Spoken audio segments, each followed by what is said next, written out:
Un texte de Philippe Muret, de son livre Désaccord parfait, et qui s'appelle L'envie du pénal. De cette légifération galopante, de cette peste justicière qui investit à toute allure l'époque, comment se fait-il que personne ne s'effare? Comment se fait-il que nul ne s'inquiète de ce désir de loi qui monte sans cesse? Ah, la loi, la marche implacable de nos sociétés au pas de loi. Nul vivant de cette fin de siècle n'est plus censé l'ignorer. Rien de ce qui est législatif ne doit nous être étranger. Il y a un vide juridique, ce n'est qu'un cri sur les plateaux. De la bouillie de tous les débats n'émerge qu'une voix, une seule clameur, il faut combler le vide juridique. 60 millions d'hypnotisés tombent tous les soirs en extase. La nature humaine contemporaine a horreur du vide juridique, c'est-à-dire des zones de flou où risquerait de s'infiltrer encore un peu de vie, donc d'inorganisation. Un tour d'écrou de plus chaque jour, projet, commission, mise à l'étude, proposition, décision, élaboration de décrets dans les cabinets, il faut combler le vide juridique. Tout ce que la France compte d'associations de familles applaudit de ses pinces de crabe. Comblons, comblons, comblons encore, prenons des mesures, légiférons. Sainte loi, priez pour nous. Enseignez-nous la salutaire terreur du vide juridique et l'envie perpétuelle de le colmater. Retenez-nous, ligotez-nous au bord du précipice de l'inconnu. Le moindre espace que vous ne contrôlez pas au nom de la néoliberté judiciairement garantie est devenu pour nous un trou noir invivable. Notre monde est à la merci d'une lacune dans le code. Nos plus sourdes pensées, nos moindres gestes sont en danger de ne pas avoir été prévus quelque part, dans un alinéa, protégé par un appendice, surveillé par une jurisprudence. Il faut combler le vide juridique. C'est le nouveau cri de guerre du vieux monde, rajeuni par transfert intégral de ses éléments dans la poubelle média définitive. Il en a fallu des efforts et du temps. Il en a fallu de la ténacité, de l'habileté, des bons sentiments et des causes philanthropiques pour incruster bien profond dans tous les esprits le clou du despotisme légalitaire. Mais maintenant, ça y est, c'est fait. Tout le monde en veut spontanément. L'actualité quotidienne est devenue pour une bonne part le roman vrai des conquêtes de la loi et des enthousiasmes qu'elle suscite. De nouveaux chapitres de l'histoire de la servitude volontaire s'accumulent. L'orgie procédurière ne connaît plus aucune borne. Si je n'évoque pas ici les affaires de magistrats vengeurs, les scandales de fausses factures, la sombre révolte des juges en folie, c'est que tout le monde en parle partout. Je préfère aller chercher mes anecdotes en des coins moins visités. Il n'y a pas de petites illustrations. En Suède, tout récemment, un type saute au plafond d'indignation. Dans un film de Bergman qui passe à la télé, il vient de voir un père donnant une gifle à son fils. Dans un film, oui, un film, à la télé. Pas en vrai. N'empêche que ce geste est immoral, profondément choquant. D'abord, et puis surtout en infraction avec les lois de son pays. Il va donc de ce pas porter plainte, poursuivre en justice. Qui n'approuverait cet homme sensible? Le cinéma d'ailleurs regorge d'actes de violence, de crimes, de viols, de vols, de trafic et de brutalité dont il est urgent de le purger.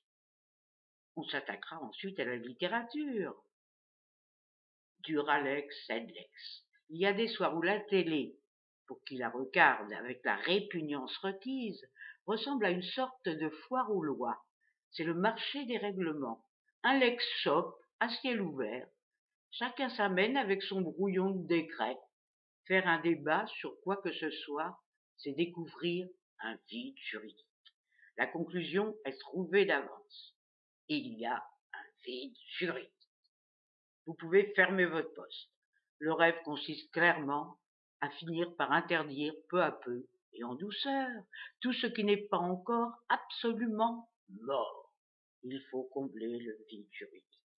Maintenant, l'obsession pénaliste serait attaque de front au plaisir. Ah, ça démangeait tout le monde de recriminaliser la sexualité. En Amérique, on commence à diriger vers des cliniques spécialisées ceux à qui on a réussi à faire croire qu'ils étaient des addicts, des malades, des espèces d'accros du sexe. Ici en France, on a maintenant une loi qui va permettre de punir la séduction sous ses habits neufs de harcèlement. Encore un vide de combler. Dans la foulée, on épure le Minitel, et puis on boucle le bois de Boulogne. Tout ce qui se montre, il faut l'encercler, le menotter de taxes et de décrets. À Bruxelles, de sinistres inconnus préparent l'Europe des règlements.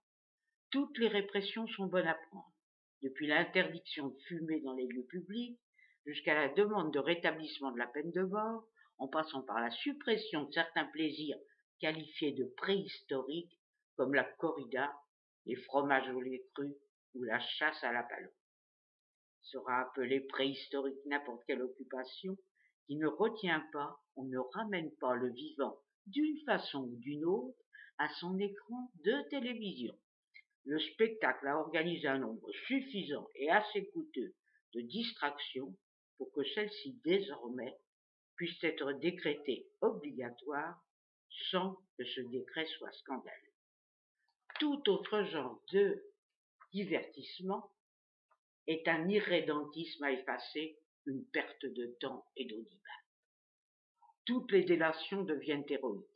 Aux États-Unis, pays des lawyers sans délire, les homosexuels de pointe inventent l'outing, forme originale de mouchardage qui consiste à placarder à tour de bras des photos de types connus pour leur homosexualité honteuse avec la mention parfait pédé.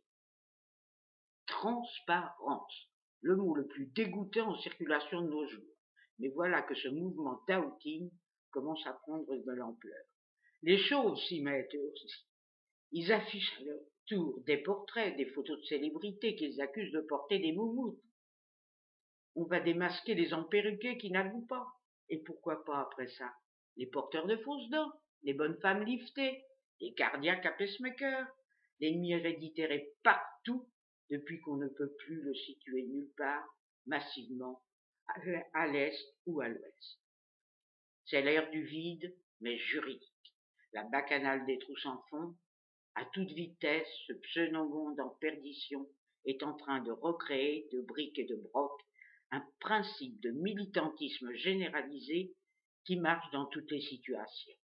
Il n'y a pas de nouvelles inquisitions, c'est un mouvement bien plus subtil, une montée qui sourde partout, et il serait vain de continuer à se gargariser du rappel des antiques procès dont furent victimes Flaubert ou Baudelaire.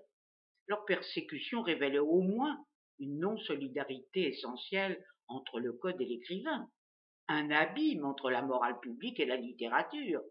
C'est cet abîme qui se comble chaque jour, et personne n'a plus le droit de ne pas être volontaire pour les grands travaux de terrassement. Qui racontera cette comédie?